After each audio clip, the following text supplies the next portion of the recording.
morally unambiguous. I have my morals and I stick to them. So when I received an email from our lovely science officer Situla saying that one of their member of staff have decided that they're going to test stuff out on themselves, that was great. That was great. I can't wait. Can't wait to get on board this ship. I've never been on a Starfleet ship before. I cannot wait. So yeah, fun times. Oh, I'm excited. Oh boy. Okay, Moon, why don't you go next? All right. If you are familiar with this channel, you also have never seen me before. Yeah, My name is Moonlight, or Moon. I don't really care which. I am playing Lieutenant J.G. Daru, who is the Chief of Security. They are an Orion who is non-binary as well as ace, and basically was like, Orion culture, not so much. I'm gonna become Klingon, basically, was how that went. They were raised by Klingon dads who basically travel around the galaxy adopting anyone who needs adopting. They are very fascinated by culture through the lens of martial arts and combat styles. So they are very well versed in a wide variety of combat styles from all sorts of species. They are 6'10", so they are very tall.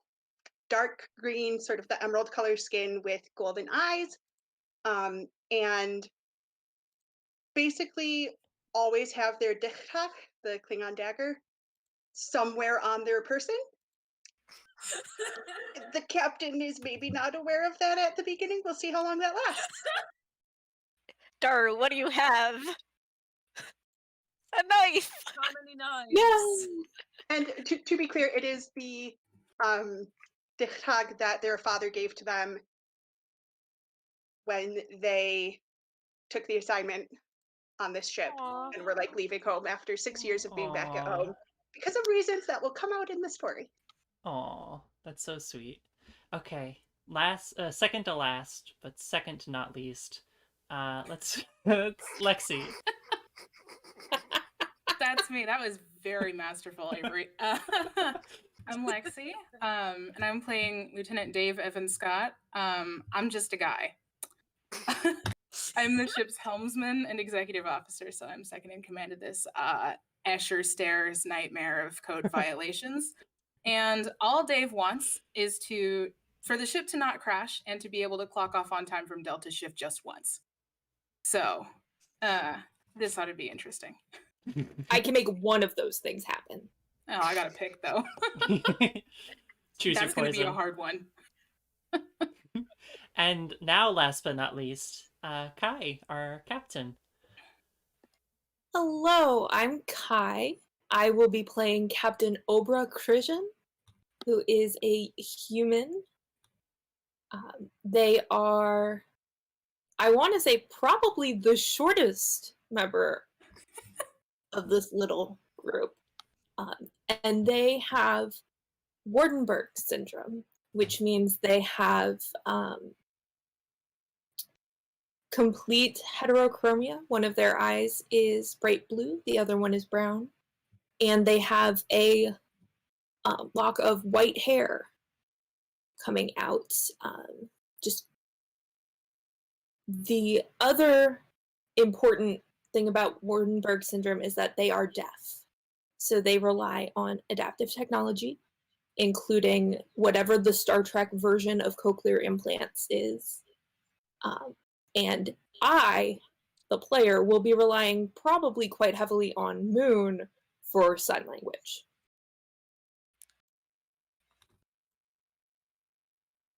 Nice. Very nice. So how tall is Captain Crucian? Probably average for a human, but apparently short for this crew. Short for everything else. Like 5'5" Fair enough. ish. Okay, yeah.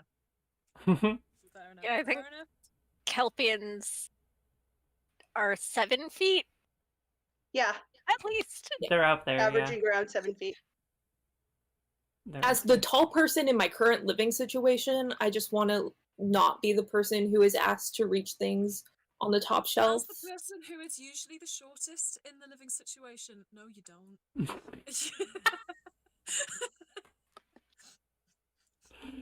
That's amazing. Well, as To be fair, the thing usually on the shelf that I need to get down is the cat, so. Yeah, that's okay, important, alright. yeah. Yeah, Yes, when we- Avery and I last lived together, she was the one tasked with getting our cat off of the cupboards. Yeah, we had a super high cupboards, and he would just launch himself up there, and I had to carry him down. And then yell because he didn't know how to get down. Yeah, I would just yell at him. That's all. All right. Oh boy. So, Mm-hmm. I think without any further ado, why don't we get started with our first episode of Stars I Shall Find, which I have named this episode because I like naming things. This first episode's name shall be Of Ghosts Long Past. And Ooh. if we Well, had that sounds like bad news for us. if we had a cool intro, this is where it would go in. If you're looking for work and you want to make us a cool intro, right here is where it'll go in. Okay, so Me looking out into the audience for my cousin who does animation. hello. All right. So the ship, the USS Guinevere, is a Galaxy-class vessel. She is she started getting up there in years, at least. She's not one of the newest ships in the fleet, not the shiny new Sovereign classes or anything like that, but she's still a good ship. She's still a good, powerful, beautiful ship. And she is on a 2-month journey to the Shackleton Expanse, which is a vast expanse of space about on the other side of Klingon territory, in a little pocket of Federation space that's sort of cut off from everyone else.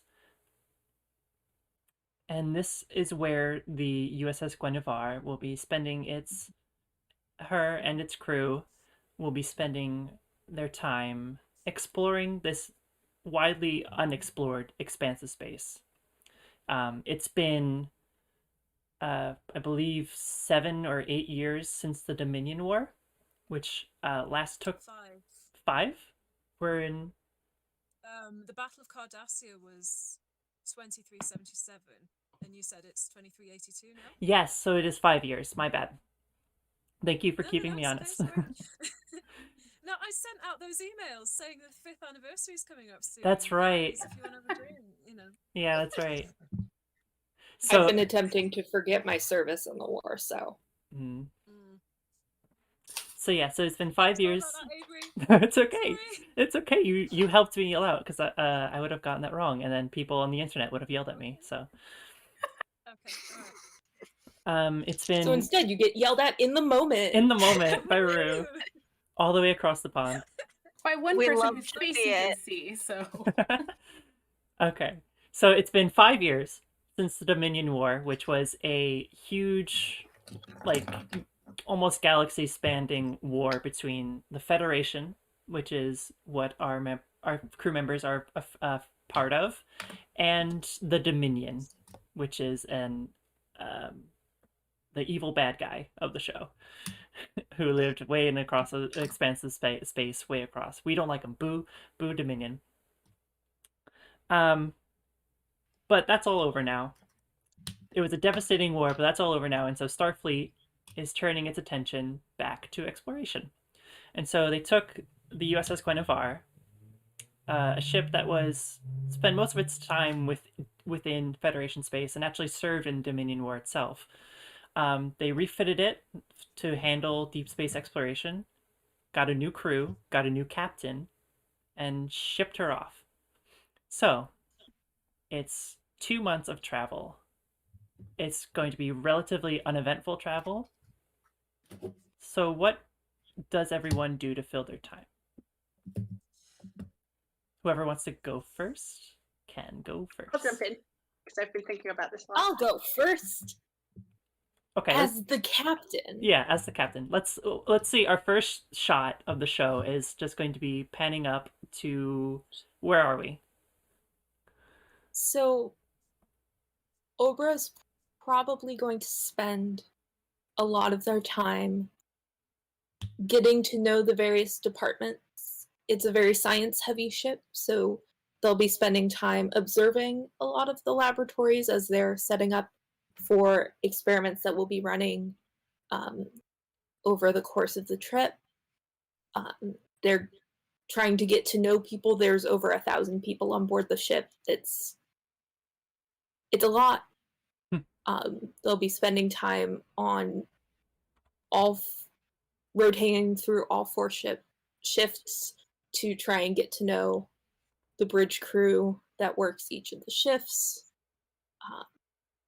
Just feeling their way around. This is their first time as captain, so they're still kind of feeling out the type of captain they'd like to be, but they're pretty sure what they want to do is get to know the ship and her crew.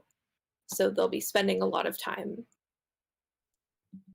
popping up unexpectedly in places and asking what people are doing. Oh, good. It's definitely you can tell the crew is still trying to gauge what kind of captain you are as well.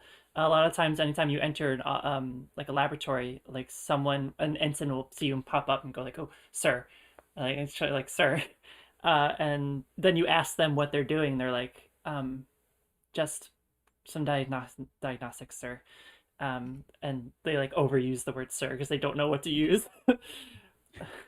They're like, "Yeah, yes, sir. Is there anything else I can help you with, sir?" No, I'm just interested in getting to know the lay of the land down here. Are you primarily in charge of diagnostics here, or is there? Are you preparing for a particular experiment, or? Oh, I don't. You could tell the officer is in a yellow shirt, so you can tell they're engineering, and they kind of like, no, they just wanted someone to put realign one of the matrices, and I was just realigning the matrix C's, sir. Excellent. I didn't mean to interrupt. Oh, you're okay, sir. And then they go back to their work. They have a little hyper spanner, and they're just doing some electrical work. I will leave them to it. Nice. Okay. Anything else?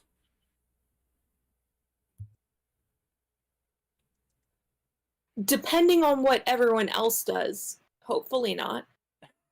But they might warrant a visit from the captain. Yeah. But I've met all of them, so yeah, we'll see. Okay. All right. Who wants to go next?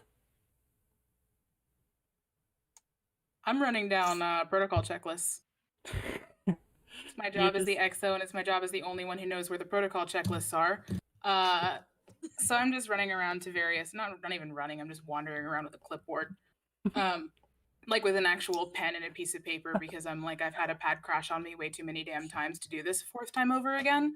So I'm walking around with an honest to God clipboard and a piece of paper. Like, okay, are you like, do you have the forms that you need to do? Does everybody here have their like access badges for the places you need to get? I'm just making sure that everybody is like, that no one's having an emergency in week 1. And that there's not going to be one because someone forgot to double check the like breaker switch. I love that. I just love like, so you like are basically just you're doing kind of the same thing the captain's doing, but like 10 like 50 like 30 feet behind them. After they leave a room, you enter the room and be like, you better get this right. I'm just like, do you have the breaker switch flipped? Is everybody following the safety procedures here? Why aren't you wearing goggles right now? PPE? Exactly. do you have your badge? I was hearing there was badge issues with the access gate in like floor D or whatever. You know, Yeah. I'm auditing. I love that. I did forensic accounting. This is what I'm good at. Oh my gosh, I love that. Okay. Who next? I'll go ahead and go. Okay. So I think we pan into Daru's quarters, which are pretty simple, except on the walls there is a bat'leth. There's also I don't know how to pronounce it, kafrisk, which is basically a really big Andorian axe with spikes all over it. Ooh. Basically. There's a rapier, there's just all of the daggers you could ever imagine.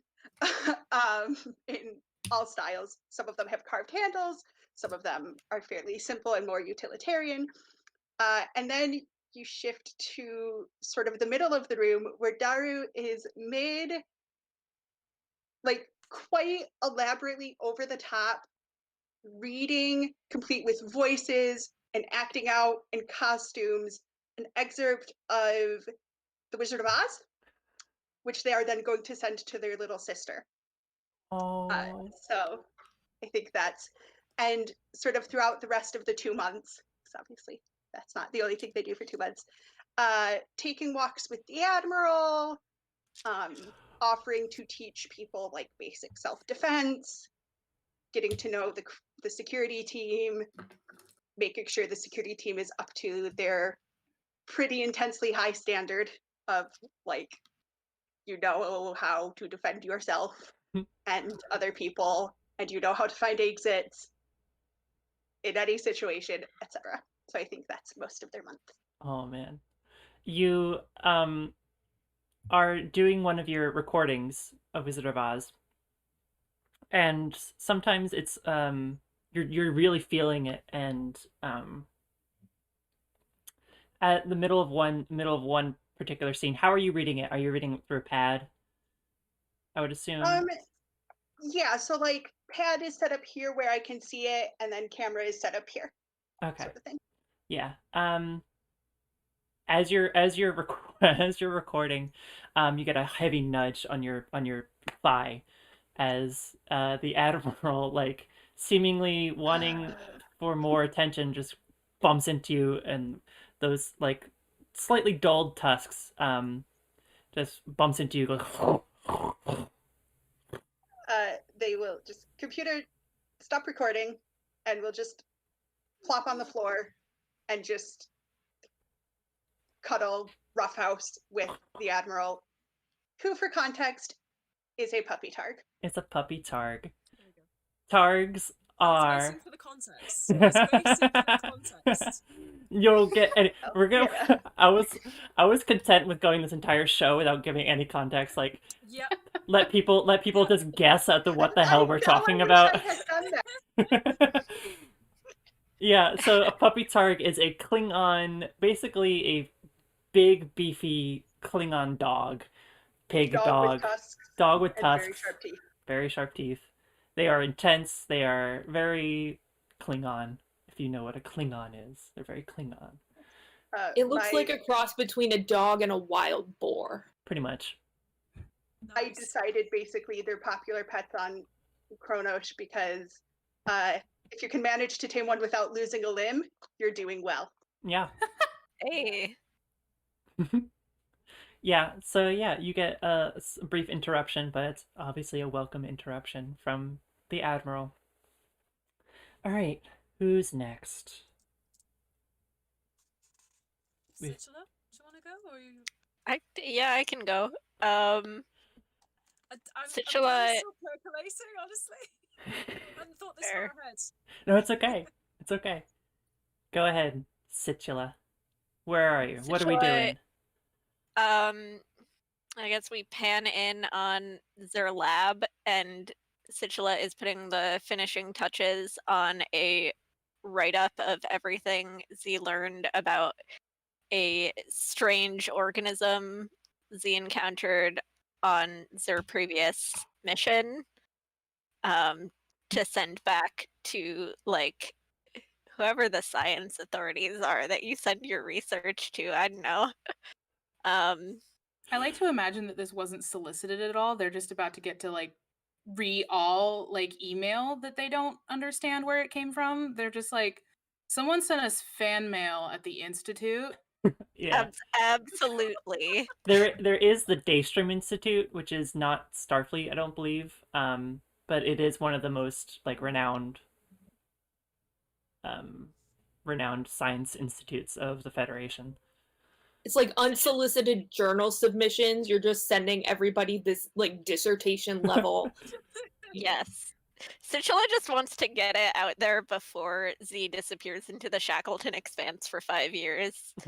So this is going to come through, no follow-up, and then radio silence for half a decade. Yes. Just complete radio. They're like, what the hell? I imagine a science institute can respect that. They would. Yeah. And I'd say Z finishes that in like the first month, sends it off, and then spends the second month of the journey like begrudgingly babysitting all of the scientists, and is just like, I'm like you, and I know how you think, and like I admire and respect it, but being in a position of authority means that I have to tell you not to blow shit up. I was going to say, a taste of their own medicine a little bit. Yeah. And then sometimes goes and finds the Admiral and Daru, and it's like sometimes maybe you just run into Situla, and Situla is just like, oh, fancy running into you here, and like just completely pretending not to have been purposefully there to run into Daru. That's delightful. I think several times over the course of the 2 months, while Daru is walking the Admiral, all of a sudden the Admiral takes off towards Situla and just like makes a beeline for you. Oh man. That must be. Situla does the face that you make when you're pretending not to be like, because Situla would never like make an like face that would be undignified. Because launching yourself out of an airlock is dignified. That was for science, and Situla doesn't care about dignity when there's science involved. Okay. There are definitely a couple of the scientists on the crew where Situla is like, dude, you can't do that. They're like, didn't you like launch yourself out of an airlock once? Meaningless, moving on. Irrelevant. Now.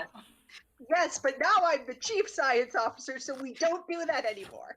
Yeah, now I'm in charge. Now we don't do that anymore. It's Oliver. Unless I have a really good reason. None of your reasons will ever be good enough, but mine might. Mine might. I'm in charge here. I love that. I'll consider it if you explain it properly. Yeah. Okay. Done? He's gone. Oliver's gone. Okay. Last but not least. I love saying that phrase. But Ooh. actually last, yeah. Oh. Yeah, hi. So we sort of pan in on a darkened office. There are pads that are lit up, clearly with multiple forms of personnel files that someone has clearly just been trying to read. And Mabrin stands a lone figure in front of a Bajoran candle of mourning, basically. So it's a sort of made of 3 smallish towers with a hanging candle in the middle.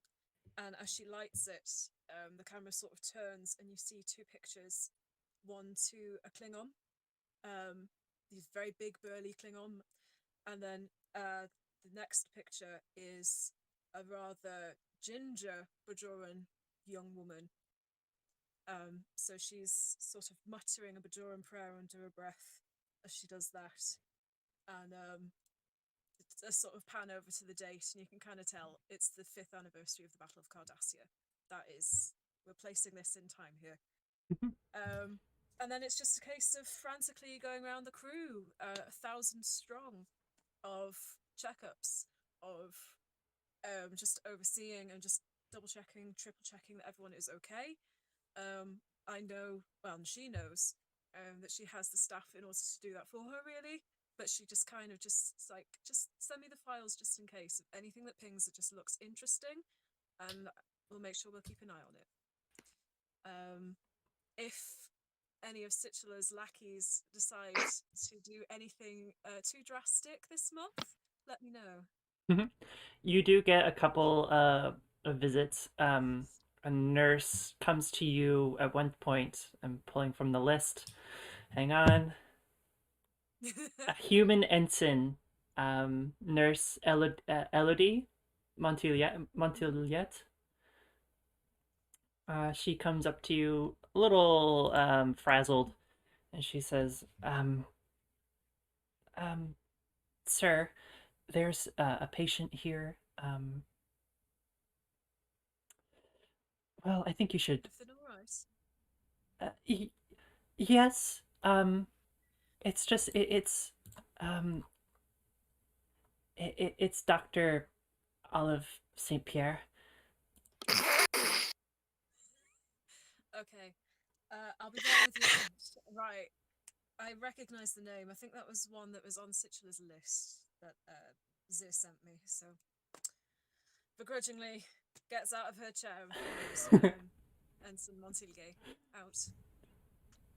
Yep, and that's where the scene ends, because I don't know enough about medical things to actually come up with a medical problem for you to solve. That's fair. That's fair. Neither do I. It's Okay. alcohol poisoning. Probably. It's just enough to know that he did something that Yeah, landed him in medbay. That's delightful. yeah, they did something. All right, let me pull up my notes again. All right. So after 2 seemingly uneventful months, you arrive at Narendra Station. So to get here, you had to cross Klingon space to get here. So there was a few weeks of where you're in technically foreign territory, which was a little if things weren't going so well with the Klingons right now, you'd be a little nervous, but you're not, because things are going pretty well with the Klingons. So well, in fact, that the station you arrive to is co-supported between the Federation and the Klingon Empire. It seems that it's a joint project.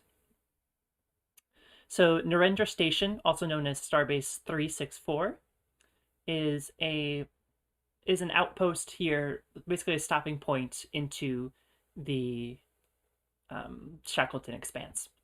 This is where your ship will be technically stationed, and then after some time you'll be sent off into things. Uh-oh. Hang on, we lost Aru. I think we got one back. We We're got good. Aru back. Yay. Yay! I think I froze because all of you had stopped. I was like, oh! Oh no! What was the last thing you heard? Yeah. That it's co-owned by the Klingons and the Federation. Okay. That's it. Yep. That's as far as I heard. All right. So that station is Narendra Station, also known as Starbase 364. I think I said that. And it is an outpost out here in the right before the Shackleton Expanse. And it is where you'll be jumping off from before heading out into the deep black expanse of the Shackleton Expanse. So, as the ship pulls out of warp, you immediately get a hail, which I believe would go through to the security officer. Yep. Yes. So the ship receives a hail from the Admiral's office. Captain, we're being held by the Admiral's office. Bring him through. Do whatever is required to put that up on the screen Yep. that the captain can see. You tap the screens a couple times, and on the view screen pops up. It is the Admiral. So this is Admiral April Hebert. which is spelled Herbert. I think I'm spelling that right. H-E-R. Hang on, let me pull it up. Sorry. No, it's okay. Hebert.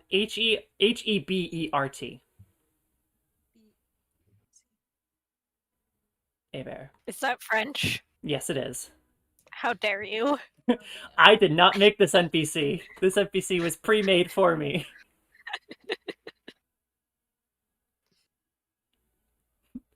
We're having some technical difficulties. Oh, we are. Yeah. We lost Moon. Again. Oh boy. Oh, I'm surprised we managed to get through so much Sorry. before we started. no, it's okay. We got like through a half hour so far, which is good. Nice. Things are loading now, except for Rico. Rico is still 2 dancing squares. Oh no! But I can hear you. You get So that's I'm good. happy. We can keep Honestly, going. that's probably a benefit, not seeing Vico but being able to... Yes. Our faces are all swapped up on the screen, though. Unfortunately. They're not now. They should fix themselves. Oh, Yeah. okay.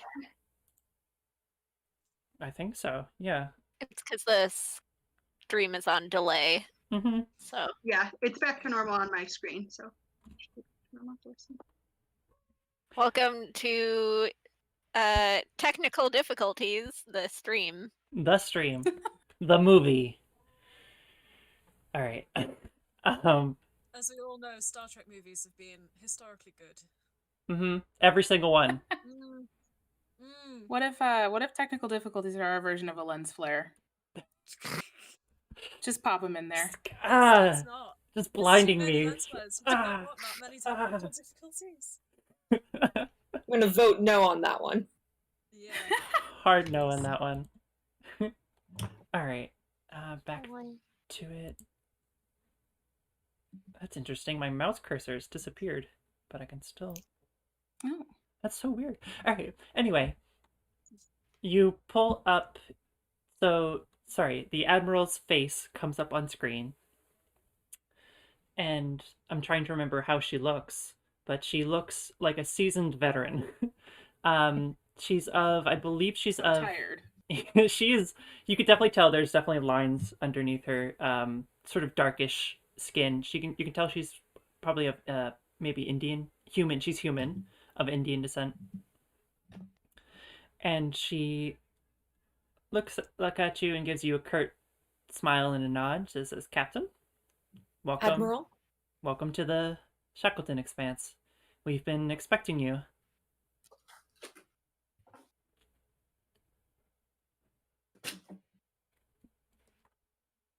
I, the person playing this character, don't know what I'm doing. Trying to remember what I say. Something nice and diplomatic?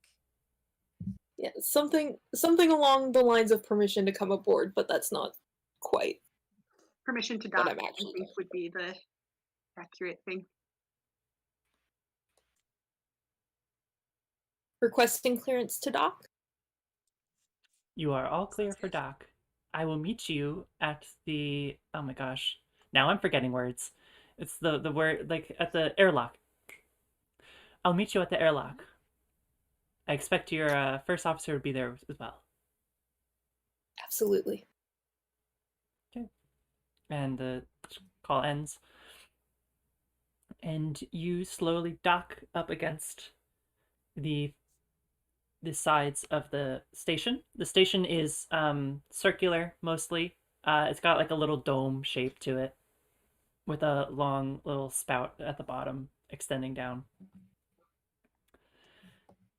And you... How does Dave Evan do with parallel parking? Oh, I'm great at it. On Earth and in space, we have no issues. So good, don't even need to It's roll. nice enough that he sort of like looks around a little bit to be like, anybody notice that? No? Fine, whatever. Haru notices it. and Anybody is see the really beautiful impressed. dock job I just pulled? Check out the dock job on that ship. Woo! You really are rarely notice the piloting when it goes wrong, so the fact Yeah. that we didn't notice is probably a good thing. The great tragedy of my career. Yeah. Sorry, Dave. Really? You're going to pick that as the great tragedy of your career? Yep, feel pretty good about the rest of it.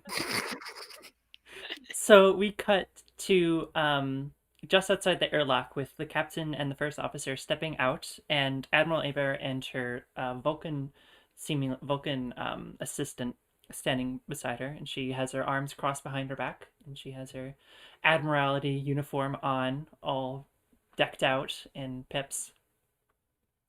She says, "Welcome aboard, Captain. We have some things we need to discuss." Absolutely. Pleasure to be here. Of course, it's a pleasure to have you. Why don't you follow me to my office? And she leads you to her office. And then once you get there, you walk in, and it is it's a sizable office, one you would expect for an admiral. There's some there's a few knickknacks and stuff hanging from the wall, a couple a plaque and a model of an older ship. You assume probably one that she commanded before. And she sits down behind her desk and she offers a seat for you both to sit.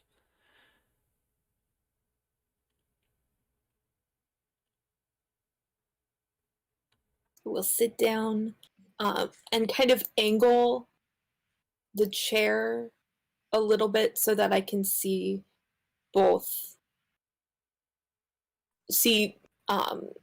Have line of sight on the faces of both her and Okay. my XO. Cool. For lip reading purposes. Yeah. Okay. You do that, and she will lean forward on her desk, place her elbows on and under her chin. She says, "I have to be honest with you, Captain.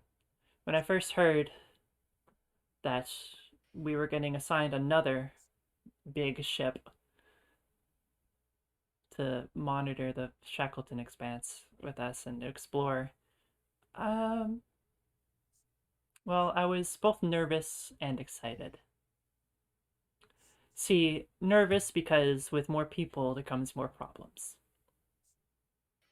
But excited because, well, the more people we have exploring this expanse, the better. There's still a lot we don't know out there, and you're going to be out there a long time, alone. Is that something you and your crew are prepared to handle?" I believe so. I've done my best to prepare them as well as we can on the way here. And I think that we are well situated for an extended period of deep space. Very well. You are scheduled to depart in a few days. Your crew can take some time to get to know the station a little bit.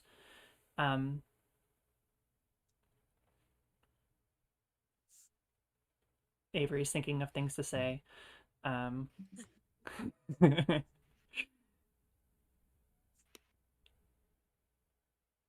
the interim, my cat is yelling outside my bedroom door, so if you do hear him somehow. You might be able to hear my dog too sometimes, so understandable. Okay, there we go, yeah. I can't hear it right now, so you're fine. Yeah. No, it is the quieter one. It probably means he's hungry. Oh, hungry Very baby. All right. She leans back in her chair a little bit and says, "You and the other ships in this sector have an important job to do. It's to keep the spirit of the Federation alive. It seems it's been a few years, but I'm still concerned that we haven't lost the militaristic aspect of our time in the war. I think it's time we get back to exploration." I agree. I am looking forward to at least attempting to leave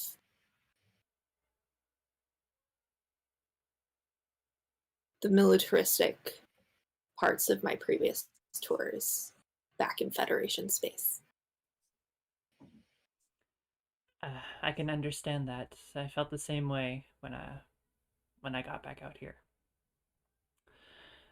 And while you two, so that you three have a nice congenial diplomatic discussion. I'm gonna skip over or slide over to the bridge, where Situla, you are currently on shift. You are currently sitting at the science station, and you receive a signal. Why don't you roll a reason science check for me? Okay, is that a 20? So yeah, so it's so 2d20, and then add your reason and science together, and you want to roll under that number. Is the ship also? Yes, the ship will be assisting with sensor science. I do not have that character sheet pulled up. Oh, I can pull it up. I can pull that up. Okay, my reason is... Okay, so I have to be under a 17 if Mhm. we're taking just my reason and science. Yes. And what are your focuses? Let's see. Protocol, anthropology, botany, genetics, xenobiology. Okay, none of them will apply in this instance, but you can still roll. This is going to be a difficulty 0, so there's no chance of failure. This is just a way to gain momentum. Okay. Yay, well, momentum. nice. I got a 5 and a 10, so... That's 2 successes. So you Hell bank yeah. 2 momentum as soon as I can get this. Not seeing my mouse is really bothering me. Hang on. That should be. The ship got a 3. Ship got a 3, so science sensors, yes, that's a success as well. So you gain 3 momentum.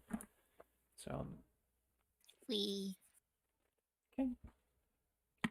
And you receive a heavily degraded message or a signal.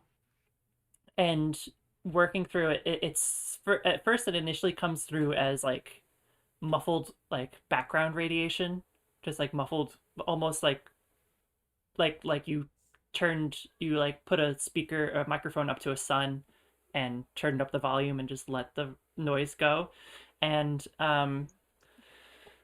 then you start to realize that there's actually wave patterns and actual discernible audio coming from it, and you start to clean up the file, and you start to hear a message. It comes through very staticky, but this is sort of what you hear. You hear how hellish will it be if I start making static sounds? I'm gonna make static sounds. I don't know, make them and we'll see. Okay. How's that? A little bit. All right, I won't do them. All right. Fine for now. Sorry. I won't do them. So you hear to anyone. Method acting. To anyone. Static. Who hear this? This is Captain Kirshen of the SS Magpie. We are caught in static. Unknown anomaly. We are being bombarded. Static. Waves. Please, if anyone can hear this static, we need immediate help. Static, and then the message cuts off. So one things you can do as science officer is you can first, I think, let me pull up the, where's my book? I left it over there. I'm gonna go grab my book. Not the book. Captain Crucian in that message. Yeah. Yep. Daru is definitely going to go over to the science station. I look up at Captain Kirshen. Kirshen's out there. Incursion isn't here. I Oh, don't not think it's here. in the room at the moment. Captain and first officer are Off on the the ship. starbase. We're outie. I believe you, Situla, currently have the bridge. Fuck. Oh god. Because you're the I think you would be the ranking senior staff officer on bridge. Oh boy. Because you outrank Daru. That's right. Absolutely. So Daru would be there, but you outrank them. So one thing you do know, or one thing that, just so you know, Vico, as science officer, whenever you succeed on a ship that's assisted by the, succeed on a role, there we go, a task, that's that's assisted by the ship's sensors, you get an extra momentum that you can use to immediately use to obtain information. Basically, you get to ask me a question and I answer honestly. I would like to let me figure out which question I should ask. And then you can also spend more momentum because you gained 3 momentum, so you can spend some of that if you want to Yes. get more. Okay. Heck. Is the Magpie, the SS Magpie, a currently like in operation ship in Starfleet? It is, so you can look up quickly on database. You know it's not a Starfleet ship. You know it's a civilian freighter.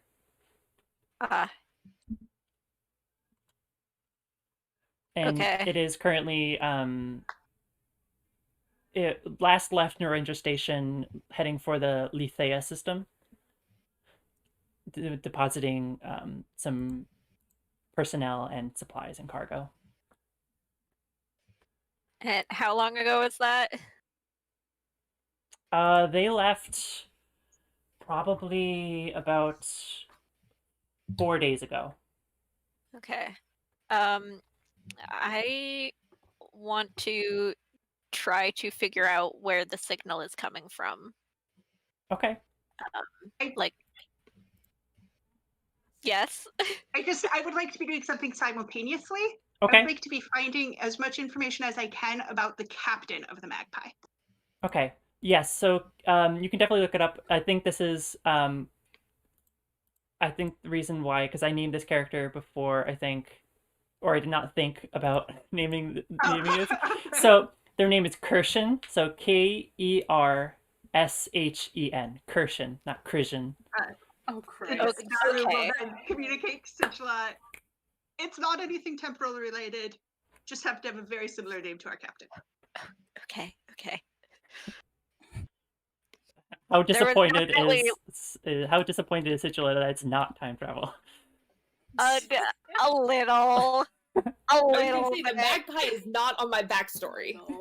so that would be It's just- Was it on future. your 4 story? Because Ooh. Ooh. Situla's like, Not as Um, cool. oh, not as cool. And immediately sets about trying to like pinpoint the coordinates of the signal. Okay. I can give that to you with just an extra momentum. Okay, cool. All right. And you know it is coming from the Lithea system, so I can spell that for you if you'd like. Yes. Liethea. HEA. And Daru, why don't you make a security reason check? And this ship will assist you with computers security as well.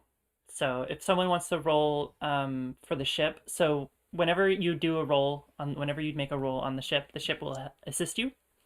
And so I usually like to have someone from one of y'all roll for the ship. So assisting, you only roll 1d20, and you have to roll underneath the ship's computers and security. Is it me or you, Kai? Since you're on the ship, you can do it. So you need to roll below an 11. Question, does my Yeah, focus of 6. hazard awareness come into play?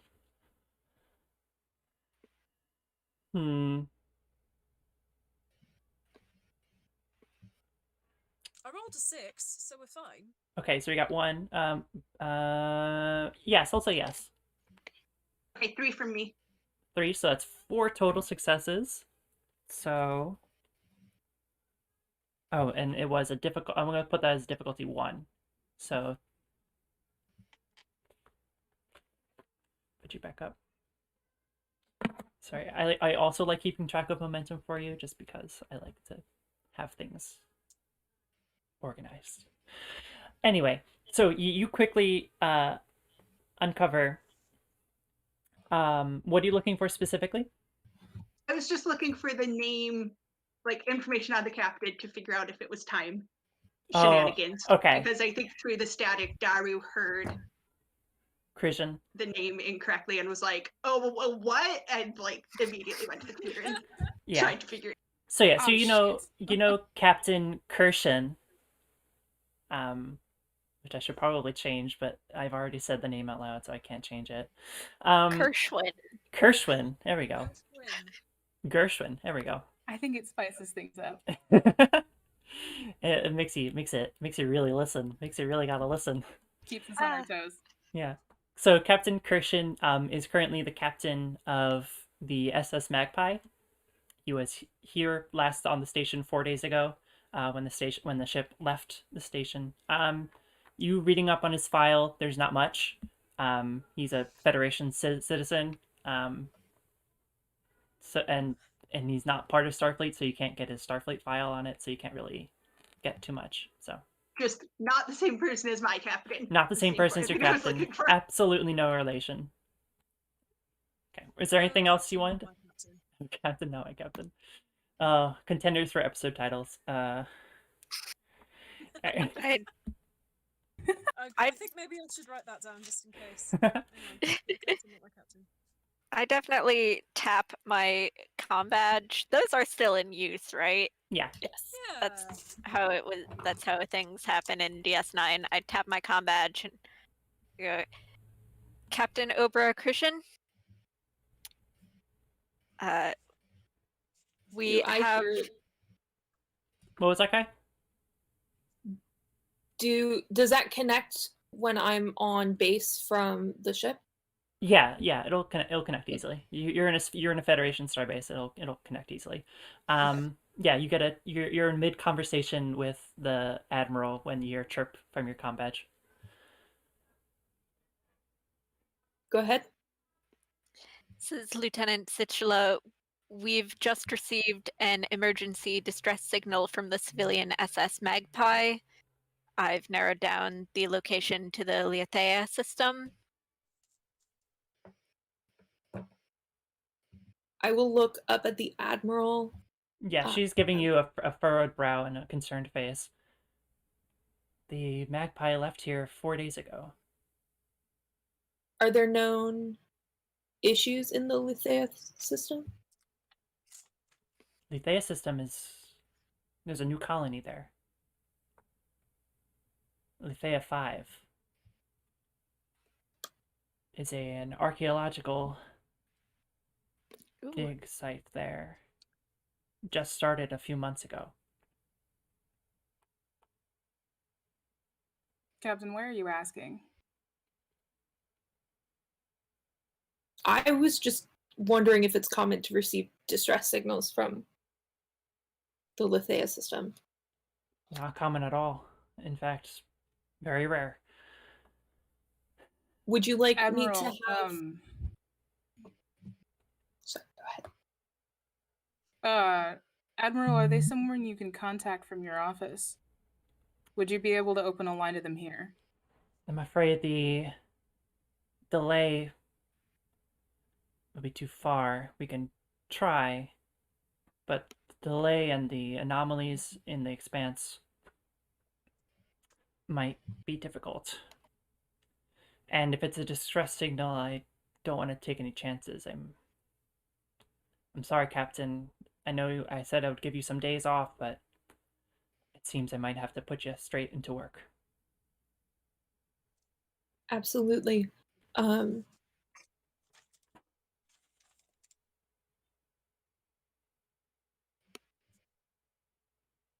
guess I will I guess it's a good thing I didn't let the crew off the ship yet.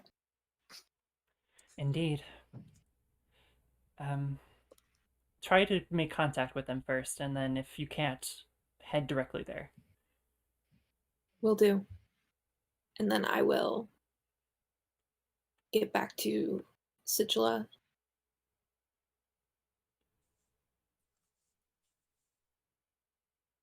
Christian to the USS Guinevere. Go ahead, Captain. Can you attempt to respond to that signal? Lieutenant Scott and I are on our way back. Will do.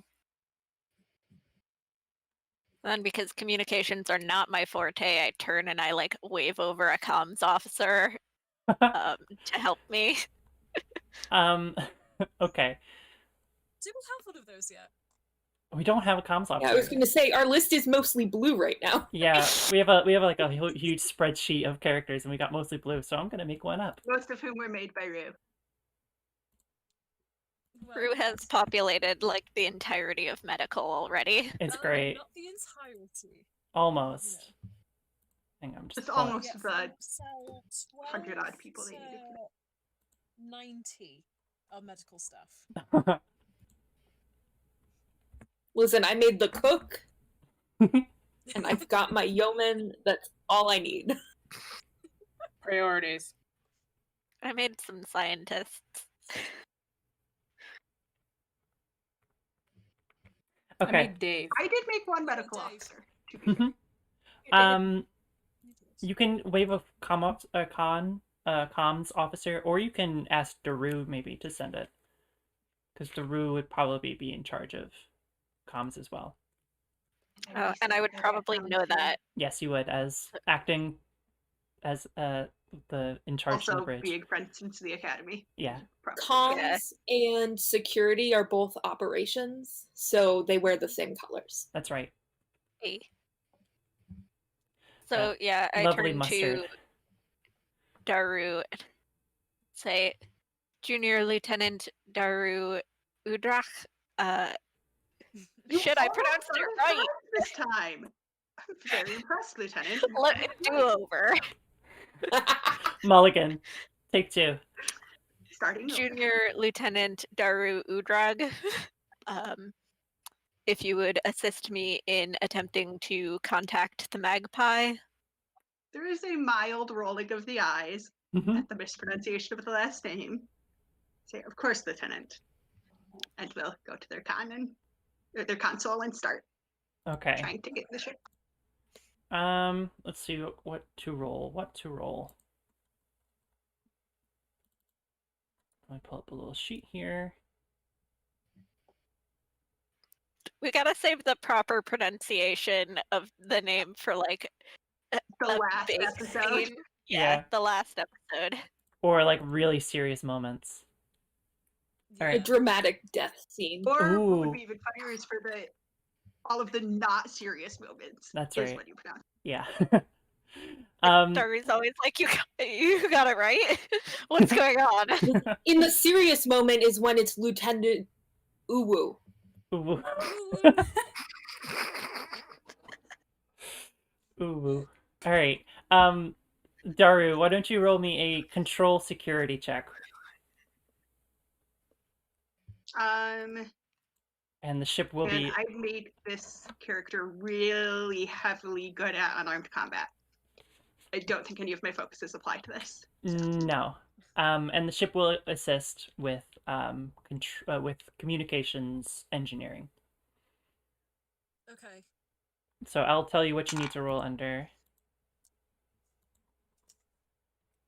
That looks like maybe a 20. No, it's not 20. Okay. It's Uh, not great. you have to roll under a 13. Well, I rolled a 14. Oh, so no help from the Gwen. 2 successes? Maybe from now on, you tell me what number I'm supposed to roll under, and then I know. Yeah. whether or not I've made it. Okay. Yeah. Okay. All right. So it was a difficulty 1. I'm doing that thing where I forget to say the difficulty before I do it. So it's a difficulty 1.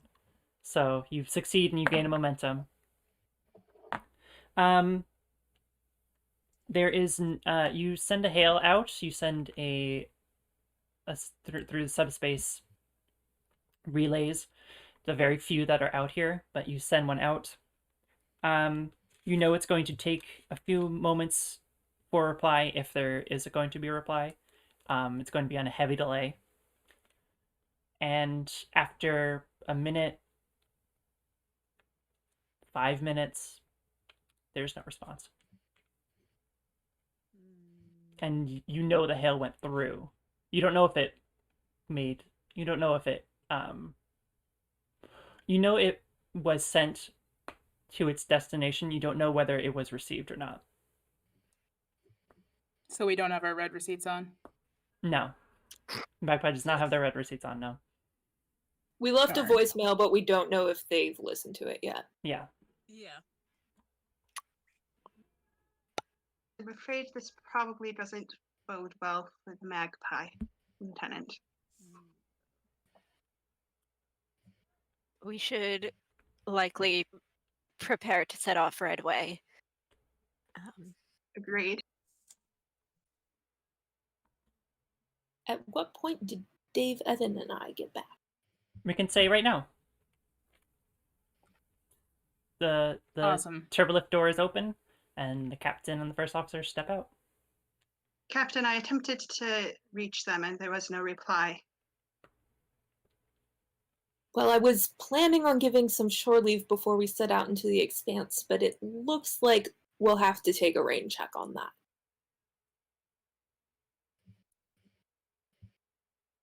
Some of the ensigns, like one of the ensigns, like in Dave's spot, because he wasn't there, has gotten up to for Dave to sit into his spot, and he kind of looks a little dejected at the thought of no shore leave, but he resumes his station somewhere else on the bridge. Yep. If Lieutenant Scott, if you could start charting a course for us to the Lithea system, I'd like to take a listen to the message. I will replay it. Okay, and it replays for you. Do you need me to repeat it, or I wrote it down. you wrote it down? Okay, so yeah, so it plays for you. You hear the distortion in it, and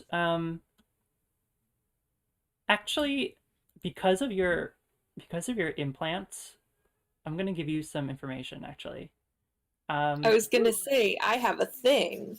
yeah, but is there an actual thing for it? It's sensory replacement. I can use the obtain information to get additional information through my implants that would not be, in this case, audible to normal Okay. human. What are you listening for? Just because I'm gonna make this a roll, but then I'm gonna just what are you listening for?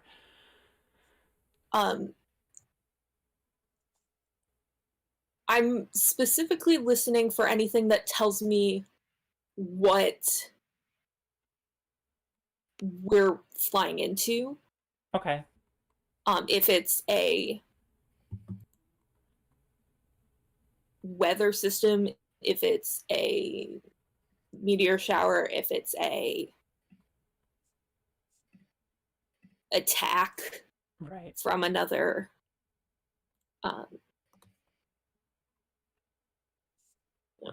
colony or something. I just kind of want to get a sense. So I don't know if I'm presuming that when we were in the Admiral's office, we didn't actually hear the message the first time. No. So I want to just actually hear it. Okay. The person who knows what the message is already, want to know if I can hear anything more about the anomaly or the waves that I wrote down. Okay. Why don't you make a reason, because you're just listening to it, make a reason security check. And that is no success, no assisting from the ship, because it's just your ears. Difficulty 1. Gotta say that.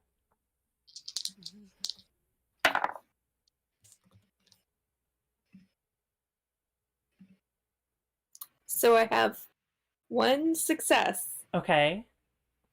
and a 20. Ooh. Oh no. Is that good news? That's or bad. Oh, news? that's very 20 bad is news bad. for us. Good. Great. I love that. 20 is a complication. Uh, Oh. Cool. I'm gonna bank that as threat for now, so nothing bad's gonna happen, but I do gain 2 threat. Nothing almost bad happened worse. now. Now, yes. Nothing bad happened yet. Yet. That's just anxiety. Yep. That's just anxiety. Better watch out. But Better You better watch out. You better watch out. so you you hear the same things. You hear it again, and you want to use that obtain information. Or actually, let me give you something that has not been told to you yet, and then I will. Yeah.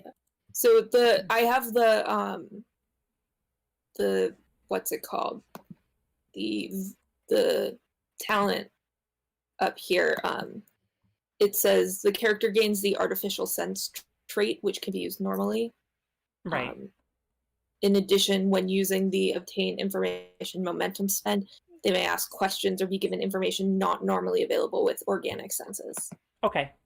All right. So based on just your trait of having the heightened hearing or the sensor replacement, you hear a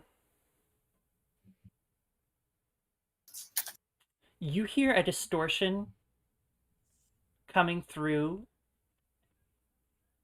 A distortion that almost has like a specific sound to it, and you're trying to remember where you heard that sound before, and it was in a way back in the academy.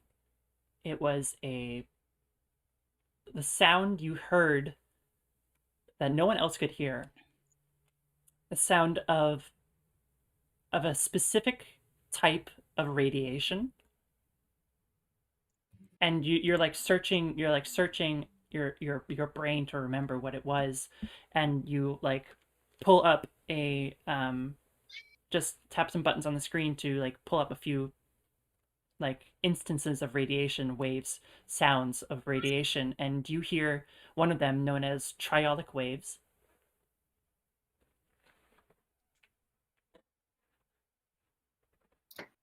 That's spelled TRIOLIC. Triolic. And so you're hearing. I imagine that this probably takes a bit of time. Mm-hmm. So I'm just like listening to it over and over again, like, sounds really familiar, play it again. Sounds really familiar, play it again. Yeah. So yeah, you remember way back in the academy hearing like they were like giving presentations on different types of radiation and its effects on humanoid things. If you want to do obtain information for more information about that, you definitely can. I would like to spend a momentum. I don't know how many momentum I have to spend for that, actually. Let me. Just one for Pull up. obtain information. Just one? Just one. My printed out cheat sheets here. I would like to spend a momentum for obtain information. Okay. I will mark that for you. All right. You know triolic waves, remembering back from your time. You remember their devastating effects on humanoid cells. Oh, yelly boy. Reaction Batman sounds. wants to play.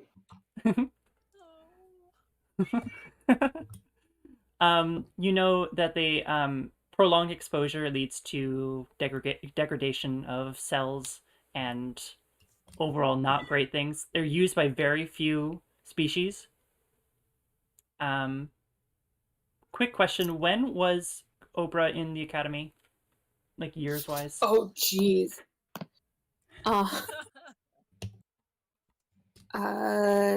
Graduated the academy in 2368.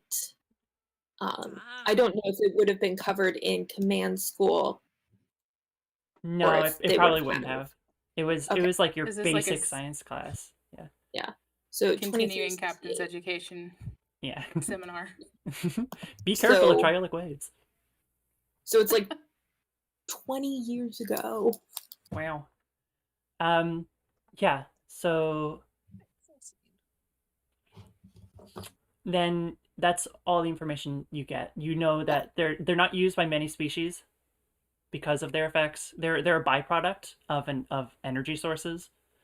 So basically, whenever someone uses an energy source, sometimes that specific energy source will radiate triolic waves, and only certain species can use them. Are they naturally occurring? No. I'll give you that for free.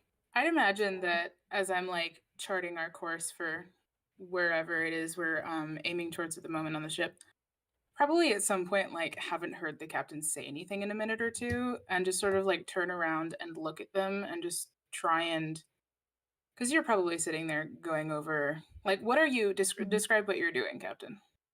Like, what does it So- look like to me that you're doing? So Oprah is standing over at Situla's station, at the science station, and they have one hand up against their I go back and forth between calling it an implant because it's removable. It's not really It is like, called an attached. implant because there is a piece that is actually implanted. You can take out the outer part, Yeah. but you can still call it an Yeah. Yeah. But future Star Trek terms, I don't actually know if it would be implanted anymore or not. But As the medical officer, yes, there are implants for some species. I don't know whether or not that will include things. I am hand waving the science of it. Right. So they have one hand kind of like pressing that into their ear, and the other one is on the L cars, and they're just tapping and then tapping, and it like every time they tap, they're listening to something. And at first, it's repeating the message over and over again to catch all of the audio, and then after that, it's the samples of the various radiation waves, like trying to get the right. That's not it. That's not it. That's not it. There it is. So Situla would be Alright. able to see all of this on the Okudagram, but otherwise it just looks like Okay, so I have the chart. I have the course charted, and once I have it like set up so that I know where it is we're going, and I can basically just put the ship on autopilot for the first part, because it's not like this is going to be complicated for the first 10 minutes. I'm gonna like look around and find that ensign who was in my seat earlier, and sort of just be like, Yes. wave him over, Yes, sir. Yes, sir. and I'm just like, just a second, I'll be right back. Okay, sir. So Captain, do you order the ship to go into warp? I don't order the ship to go anywhere until after I've listened to the message. So I think it's an awkward like standing around waiting for me to make a decision. Yeah.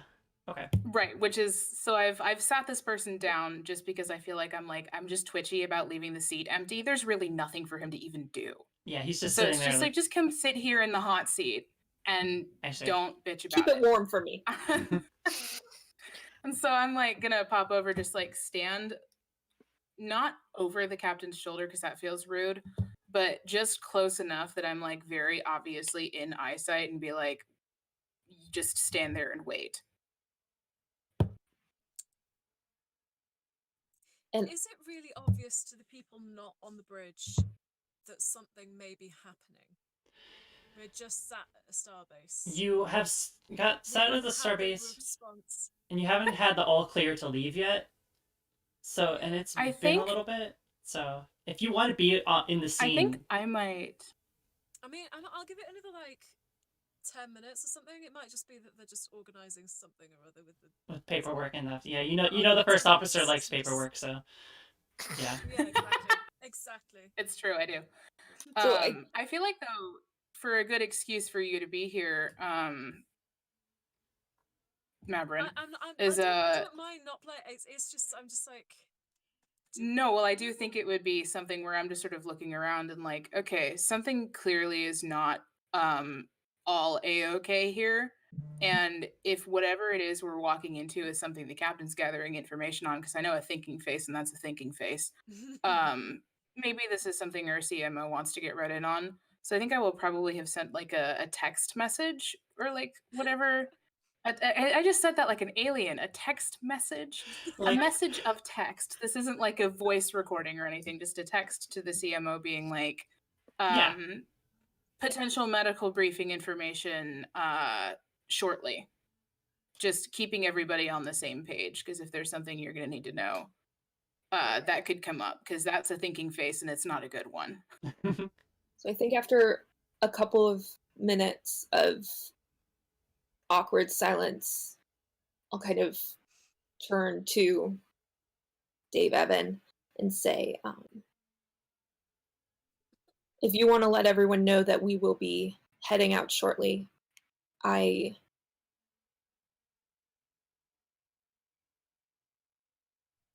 think we're going to have to be careful about this one. Understood. What kind of careful? Is this a keep your mouth shut and say only what everyone needs to know careful, or is this a... Oh, no, this is a radiation sickness careful. Oh. Okay. Oh, All right. Yeah, Mabrin should be here in a minute, so good news on that. And I just go back over and I just sort of like, thanks, man, at the ensign who's sitting in my chair. Yeah. So I'm leaving you to make the announcement to the ship to prepare to depart. Got it. All right. So I'm back at my seat, and can I like enter the intercom from my seat at the flight? You can override any console and just do it whatever you want from. You have the power. I do. I'm the XO. That's new and special. And so I'm just like, yeah, thanks, man, at the ensign in my seat. Gives you a nod and walks away. Resume control. So I'm gonna override and enter the ship's intercom and be like, attention crew, this is your XO Lieutenant Scott speaking. Please prepare for departure. We are about to enter warp. And then that's it. Daru takes a moment to send a message to their friend on Narendra to say, sorry, sparring tomorrow is canceled. I'm leaving earlier than expected. Aw. There's gonna be a lot of those going out. Just like sorry, I'm line of duty. Call of Duty, that video game. All right, bye. All right. So the ship jumps into warp. Like that old Earth game. Like that old Earth video game. All right. So our great grandparents used to play. There's probably an aside moment where Situla notices what type of radiation the captain had stopped on, and just like immediately sends a message to Dr. Achu that he is to stay in his lab and not do anything. I think I probably also send a message of trouble. It took me until you said that name out loud for it to connect. Right? I'm gonna send a follow-up to Mabrin being like, previous message, update, radiation. That's the entirety of the message. Mabrin is on her way to the bridge. Yeah. Actually, no, she's not even. She's on the way. She's walking to the bridge and is like, Dave Evan Scott. What the fuck is happening? Speaking. That's not protocol. Radiation. That's not. That's not right. No, I like roll my eyes a little bit. I'm like, I'd imagine we've probably had this conversation before. No, to be fair, I genuinely forgot what your rank was. I'm so sorry. Lieutenant. I'm a lieutenant. Sorry. I feel like everyone's lieutenant except us. The content. Tell me what's going on. And I'm tapping the thing. I'm like, well, we're headed into a situation and there's radiation. was there a part of my message that was confusing? Acknowledged. I'm legitimately asking. I'm not trying to be a shit. I'm just like, what? Is it radiation? You know, it's radiation. Okay, right, I'm stopping. Did I I'm stopping misspell you it? there. I'm stopping you there. Acknowledged. Thank you, Lieutenant Scott. Over and out. Lieutenant Commander Situlo. What is going on, please? We have received a distress message from a civilian ship. The captain believes there may be an issue with triolic radiation involved. Okay. And I I think will halfway to the bridge at this point. at this point I will bring up a clip from the distress signal and like matching sound waves visualization on the view screen, kind of demonstrate CSI what version enhanced. what I was able to hear, and the sample for triolic radiation, and like explain that in listening back to the distress message, I heard this and it reminded me of something I'd heard before. And then I will turn to Situla and say, this is not typically naturally occurring, if I'm remembering correctly. Could you pull up information on the archaeological dig on Lithia 5 and see if any of their plans included processes that have triolic radiation as a byproduct? Right away, Captain.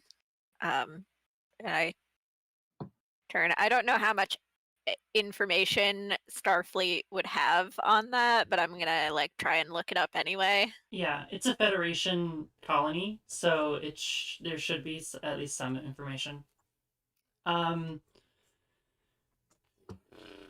Okay. Before we get to that, though, Rue, was there something you were going to say? I feel like there was something you were going to say or do. Not really. It was just a matter of, do I know whether or not I know that radiation? Probably not, because it's not on any of my focuses. So before I get to the bridge, I'm probably going to double back and meet my team and be like, I would like an immediate team meeting, please. Any and all chief medical officers, please come and see me. Oh, okay. In my office. All right. Now. So yeah, so you do that. Let's do that first. So. Okay. Because some of the information you'll some of the information you might get might be stuff that Situla might get as well. So so I'm gonna ask you to roll a 2d20s? Yes, 2d20. Just trying to figure out the roll, the actual type of roll. Of reason medicine. And easy. You will be assisted with the ship, and you'll have your basically your personnel with you as well, assisting as well. I'll roll for them as like a group roll. Okay. I could just find something. I'm going to disappear real quick and pull out a book. Oh, nice. I'll roll for the ship. Okay. The ship is going to be, so this is going to be difficulty, I'm going to say this is difficulty 2. And it's going to be, the ship is going to roll computers medicine. So get under 12.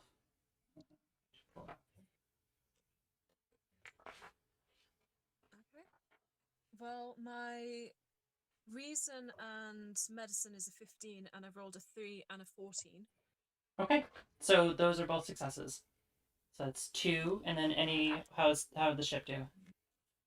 Ship rolled a 5, so that's another success. All right, so gain 1 momentum, Nice. and as soon as I pull up a character sheet, I'm going to help. That's not in that book. Pull out the other book. Why did I write things? God damn it. Sorry. No, I've got some spare space at the back of my notebook that I'm going to use as my momentum counter, Okay. essentially.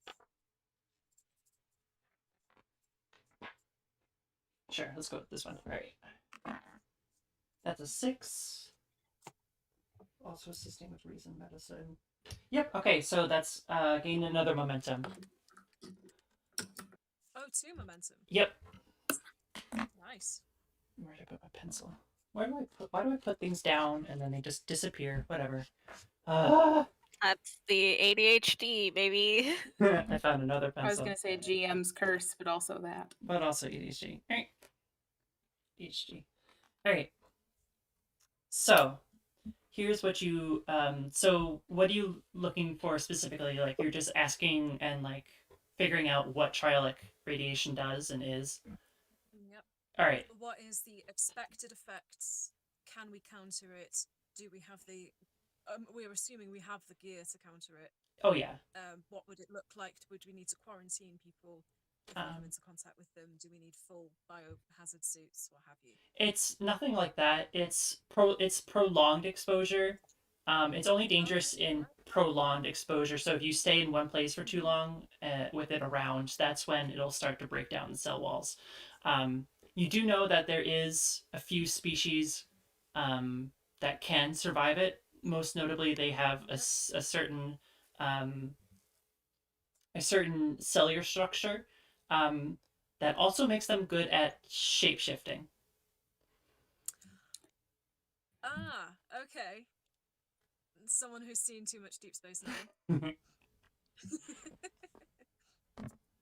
So changelings then.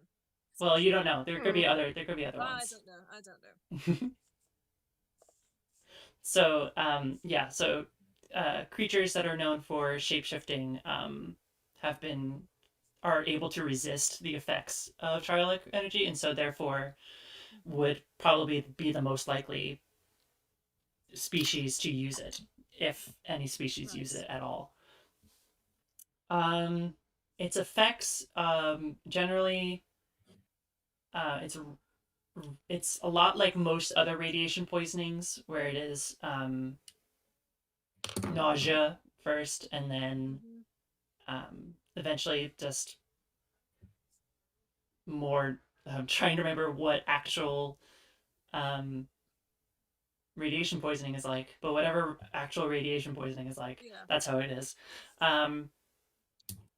It does. You can. It's been recorded that you can be around it and present with it for a period of time. Like you have to be exposed to it for a long time. It's like it's like, because it's an energy byproduct from an energy source. It's really dangerous when it's being used and used long term. But if it's not being used long term, it's not that dangerous. Okay. So it's not okay. So it's not panic stations. No.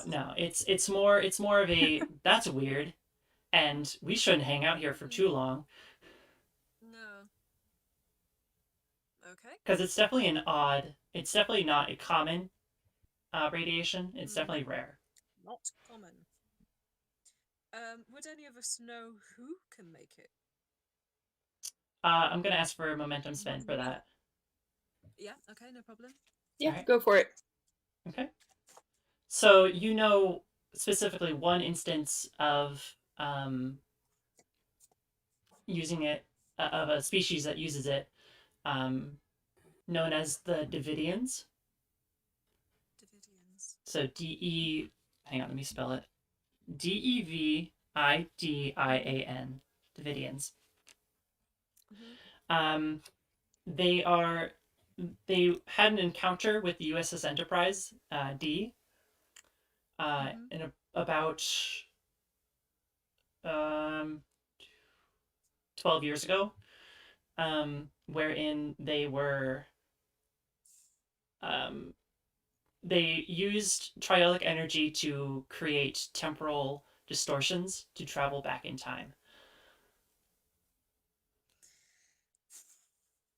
Okay, interesting. Time travel is back on the table. Hey! Slam. Oh boy.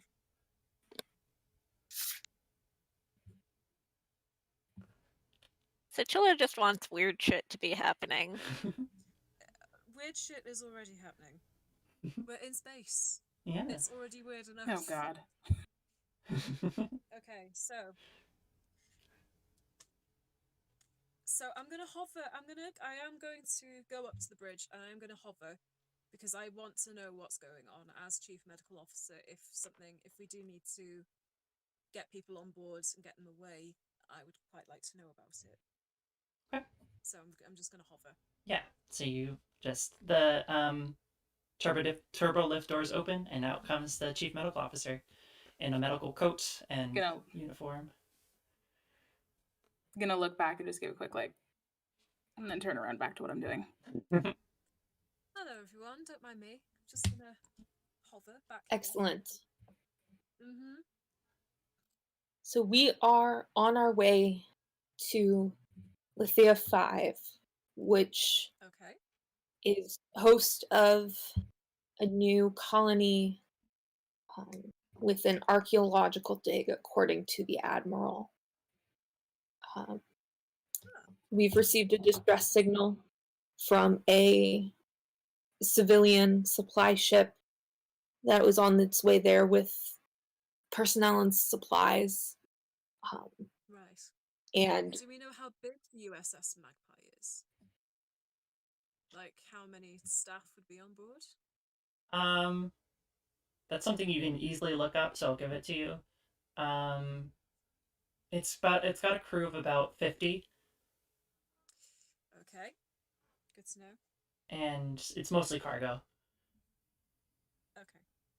do we know what the crew makeup is? Like, predominantly human, predominantly human, yeah, with a few other Federation species sprinkled in. Yeah. Have I discovered anything while looking up what the dig site is all about? Right. Yes, let's make a roll. Let's do Oh boy. the ship will assist with computer science, and I'm going to ask you to make a reason science roll. And the difficulty is going to be, I'm going to set this at 1. Um. Oh, and go for it, Rue. let me give you the number for the ship. If I can keep my dice, that would be a start. Mm-hmm. Computers, So, science, one of that'll be a them- 14 for the ship. One of them was right on 17, which And- is my reason science. So that's a success. And the other was a nat 20. Yay! Oh God. And I rolled a 19. Okay, This so no die help from the has ship. failed me. It's going into dice jail. Okay, so But you Your speed dice. Stop giving our GM power. She's too powerful. Oh, now I rolled a 4. What was that? All right, so Everyone's. It's like the. stop. She's already dead. All right. We're already dead. Stop. Stop. Okay, so you only needed 1, so that's good. So you succeed. Wait, does that give But me at what momentum? cost? No, because you only got 1, so it's every okay. success over the difficulty is a momentum. So, Julio. okay, let me give you the good stuff first, and then I'll. Give me the good news. Yeah. All right. So you learn that it's an archaeological dig site colony that was established there to investigate an old ruin that was when the planet was discovered. They discovered that there was evidence of life But the thing is, it's only a single small like city pretty much, or barely even call it a city, but it's a single humanoid structure, um, like structure complex. Probably maybe akin to a village or a small town. And it was the only one there on the entire planet. Wow. I'm going to enact a complication by not giving you some information. I'm just not going to tell you something. Oh. Can So I you're going to tell ask- us, you're not going to tell us. So we can use Q momentum to negate that complication. Just tossing Can that I out ask there. a question first? Sure.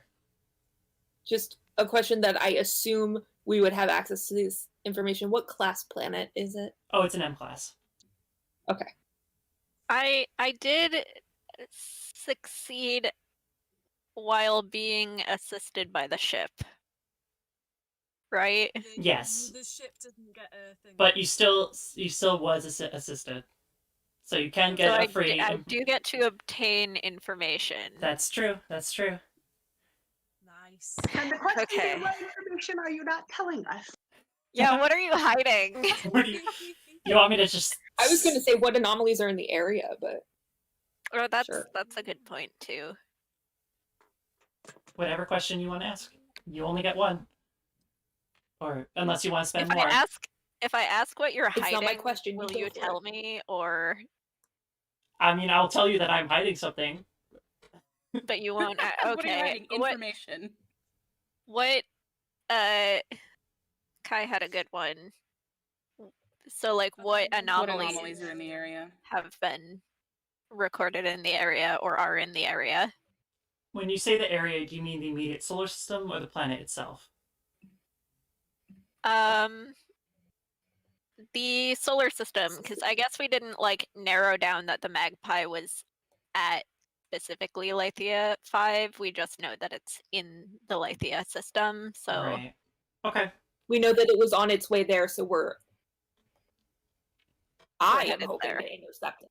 All right. So there are no discernible anomalies, and I assume you're specifically looking ones that could produce triolic waves. Maybe is that what you're possibly thinking of?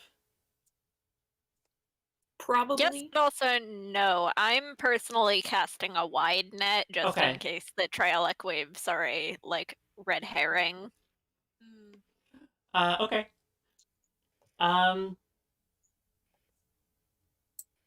There was a recorded energy burst coming from. Well, it's coming from the solar system. It's hard to pinpoint it. It was barely registered of a small temporal disturbance. That's the only anomaly you recognize.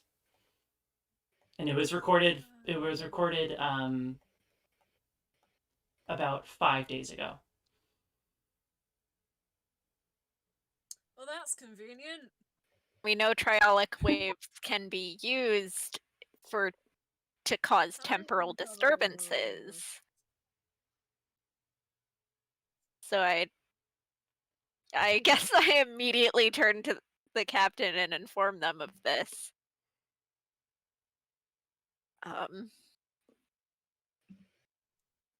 Great. Captain. Mhm. One thing that has been stuck out to me was that from what I know about what I looked up about this radiation, you said it takes quite a while. Why would it have such a terrible impact on the ship that has only left Nuringer Station 5 days ago? Could there Do be we- something else going on other Do than we this know when radiation? the distress signal was sent? That's a good point. If you want to spend momentum, I'll allow it. I would like to spend ask. the momentum. Okay. Situla, while you were initially receiving the message and looking, like you go back to it now to figure out when it was sent after hearing that question. the amount of degradation in the message, and technology is pretty advanced, so you still got some of it. The message was apparently 12,000 years old. Jeez.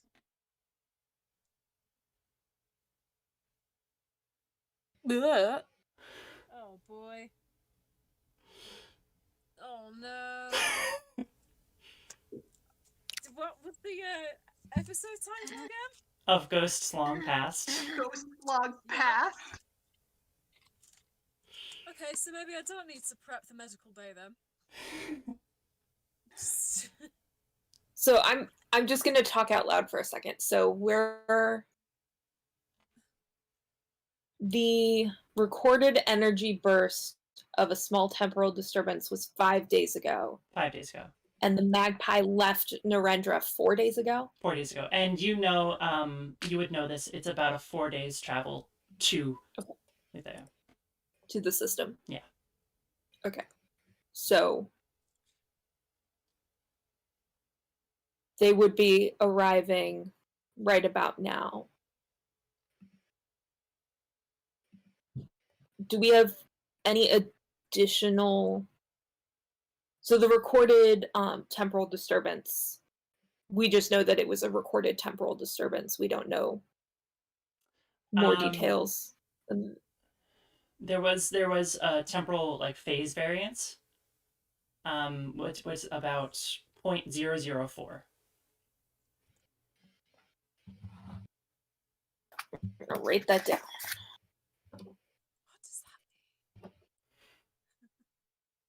What does that mean? What does it mean? What does it all mean? I'm afraid to find out. I am presuming I don't know what that means, but I, the person playing this character, have a feeling that that's important. So, Okay. so Moon is nodding. Moon was nodding. I'm familiar with certain aspects of the Trek fandom that are leading me in a direction that I'm not going to say anything about because Daru does not know anything about it. Damn it!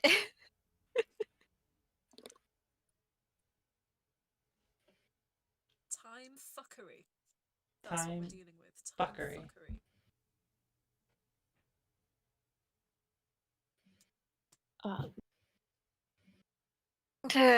I'm going to ask Go ahead. Lieutenant Daru to look into any history of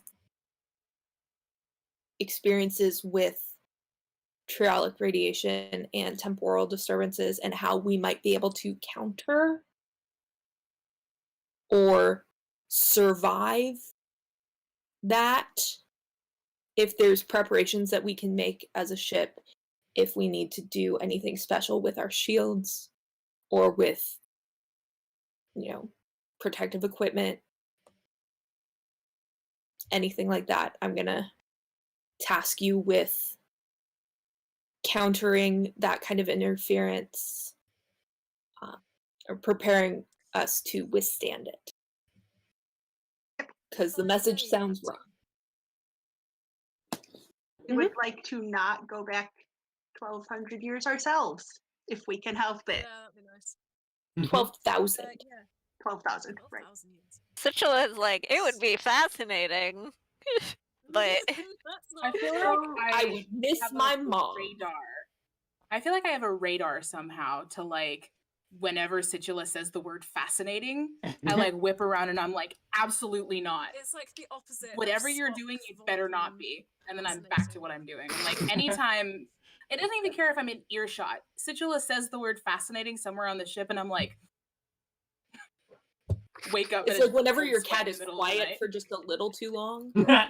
Exactly. So I was going I'm to like, say, oh Christ. Daru is going to make direct eye contact with Sichula and say, we do not want to end up 12,000 years in the past.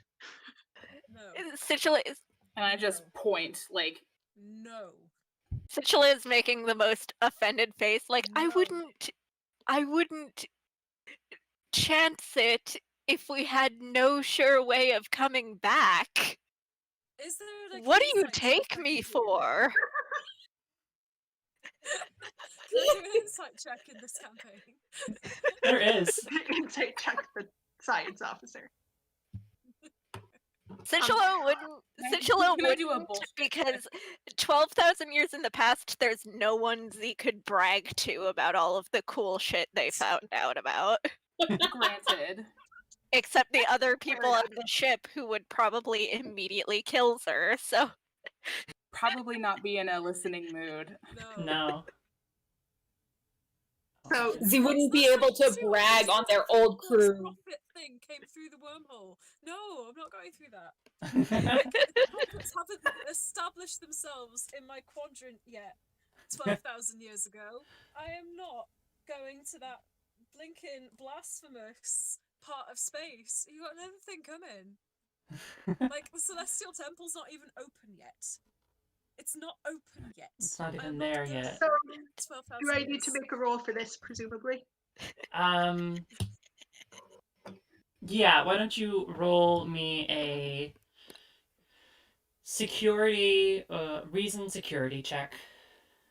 I have a little bit of information if I may put it forward. Absolutely. Yeah, hi. Me and my staff were talking about this because we were concerned about the medical aspect of triolic radiation. And we found that the only proper experience that Starfleet has had was on the Enterprise D, because of course, 12 years ago with the Davidians, and that was a little temporal mix-up. So whether or not there's something on the unofficial records, yeah, so that's the only one we could really find. Okay. I feel like as I'm listening to this conversation, sitting there charting the course, as soon as I just hear the word enterprise, I just cross myself and then keep doing what I'm doing. It's a bad omen. It is. It very is. Very So much what was is. the difficulty for my roll? Also at 1. Since they're preparing the ship, is the ship helping? Sure, I'll allow the ship to help. Security. Let me look at let's do security computers. So it has to roll 11. Okay, we're good. It's a Okay. single digit. Okay, so it's a It's success. 7. So that's 2 successes Okay, so gain. and a 20. Ooh. Oh my god. What I are knew we it was up an to omen. tonight, This is lads? Come on. Almost I need to Uh, send success everybody for Ira, where they nice. rolled 5 complications in one session. Maybe next time I roll for the ship. I The ship haven't is rolled fine. anything You that succeeded. points out. Ship did fine. Daru, who got the 20. Oh god. No, the ship Never has mind, I only can't rolled help a that. 19 so far. The ship has been. She's okay. been great. Hey, she's a wonderful lady. She's beautiful. To be You fair, leave the Gwen Huvar alone. I did rather min-max this character for physical melee combat. All right. So, okay. So you did get 2 successes. So you do bank 1 momentum.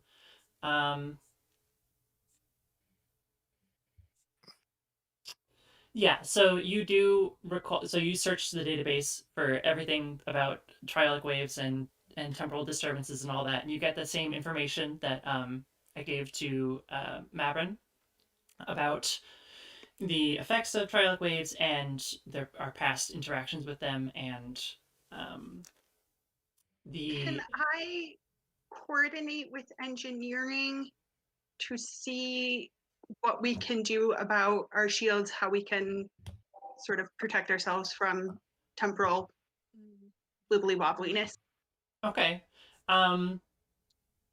If you want to spend 2 momentum to create an advantage, I will let you create a trait for the ship that'll be like resistant to triolic waves or to resistant to temporal. I am more inclined to say resistance to temporal shenanigans. Okay. But I will also take input from the rest of the crew. No time As travel the for person the Gwen. flying the ship, I would love not to have to deal with that. Yeah. I'm good at flying now. God knows what bits of the ship would not make that jump. So I'm down to spend That's my 2 momentum for resistance to yeah, temporal fuckery. Okay. We'll gamify that's the it. technical term. Yeah, we'll like lure it by the you basically hail down to engineering and you get the chief engineer, Jay Abrosi. She says you explain the situation to her and she goes, okay, yeah.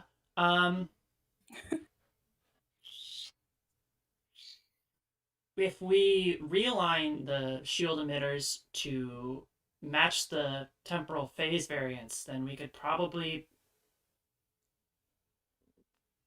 possibly at least protect ourselves temporarily, not temporarily. You know what I mean, right? Yeah. Temporally. Cool. Yeah, so I'll set my teams on that right away. And she does that. So yeah, so now you have an advantage. You are protected from temporal bullshit.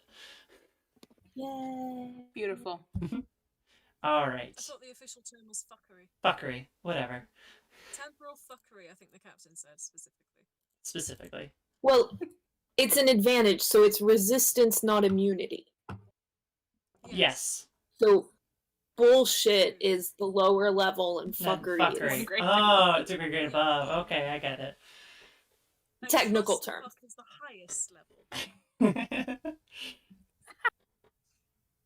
Love that. All right. So, is the ship? Has the ship gone to warp yet? I have not known if the ship has gone. To warp.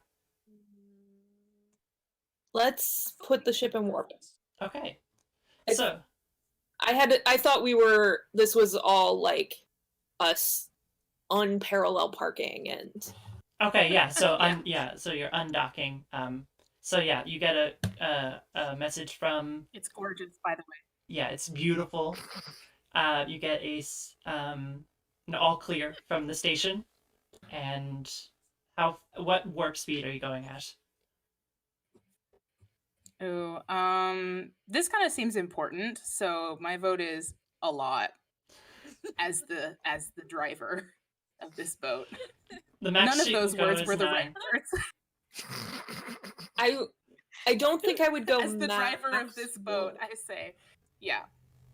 I don't think But max is it, but I think we should go like. So we're not sprinting, but I don't think we should walk either. My advice is like a brisk jog. Yeah. Yeah. I think we start out pretty easy, and then as we solidify our plan and our intelligence, we can speed up a little. Okay. So like cruising speed is about warp 6. So like in between there, maybe like warp 7.5 or something like that. Yeah. Okay. Maybe start at 7.5, and then if we need to ease up any. Cool. Or not ease up, the opposite of that, but full throttle. That's the word. Okay. So I was gonna kind of lean in at this point and mention, like, while triolic waves are not naturally occurring, and the last and only recorded encounter Starfleet has had with them was a targeted, purposeful use by ne'er-do-wells. We have the Davidians, ne'er-do-wells, as I said. The information we have so far hasn't. Something just fucking occurred to me.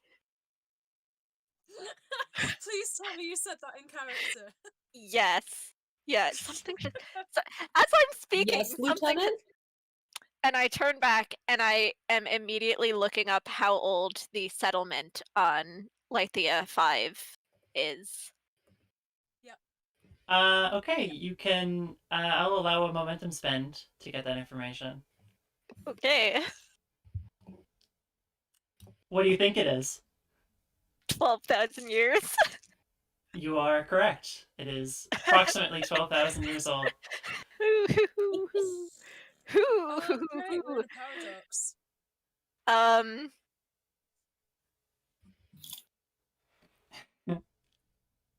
We appear to be. Yes. So, sad as it may be, I doubt we have any hope of rescuing the magpie from their unfortunate predicament without irrevocably splintering the timeline.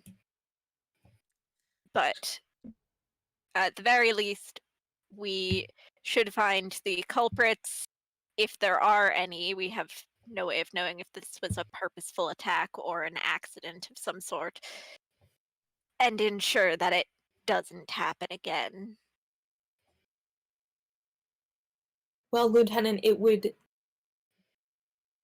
please me to no end if you could prepare your staff for the multiple potential outcomes, including recording evidence of the temporal phase variations and its effects on the settlement, should we come across it, the magpie, should we come across it, and the system, the Lithea system itself, as well as any other words. Words are good. It would be great if I could words.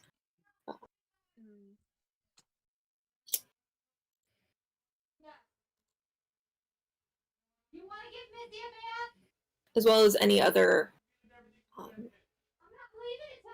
observable effects they'd like to gather data on. Right away. And I'd turn to contact everyone who's in the science division who's relevant to this sort of thing, but I also contact a couple of other people and I tell them in no uncertain terms that they are to stay out of whatever's going on. As you're saying this, Mabrin sort of leans in and is like, as your CMO, I fully approve of this message. And I sort of step. You're just like, oh, thank God. Okay, I feel so like there's a subtle, as I'm looking around. okay. You I go. was just gonna say, I feel like in that moment there's a subtle look between Daru and Mabrin of Daru just sort of nods, is like, yes, I also approve of this message. Let's keep the crew alive, please. Mm-hmm. Yes. Sichela has some very direct words to a couple of them that some of the ensigns just kind of pretend they're not hearing. Ooh. But What were you gonna say, Lexi?